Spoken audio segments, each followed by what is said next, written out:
Everybody, it's Lou. I've got a quote from a guy named Ralph Waldo Trine, and I bet no one's ever heard of him.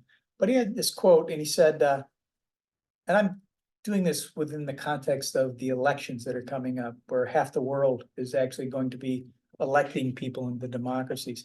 And he said, to the degree that we become enemies to the highest and best within us, we do become enemies to all. I'm gonna read that again because it's kind of interesting. To the degree that we become enemies to the highest and best within us, do we become enemies to all, to everyone? He was an interesting guy. He was an important, what they called New Thought writer back in those days. But his books are cited as inspiration for Napoleon Hill's Think and Grow Rich, which I didn't know. And it was with all those New Thought writers, his books helped to shape the current crop of what they call self-help books. My favorite title of his, by the way, was Thoughts I Met on the Highway. I didn't know thoughts were on highways, but evidently he met a few.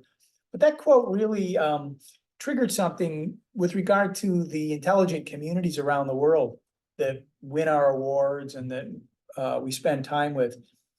I don't think I've ever met a leader in an intelligent community who was not actually honest with us and about him or herself. You tend to think of politicians as people who aren't necessarily always straightforward. But in intelligent communities, there's sort of a different shape to the politician. They actually are transparent, they're honest, and they are not enemies of themselves and therefore not enemies of them all. And they have very successful cities and places that they run. So I don't know if they read the Trine's book or are into self-help, but it's definitely a thing with intelligent communities, and we should be very proud of that. Anyway, those places are all places that people call home, and there's no place like it.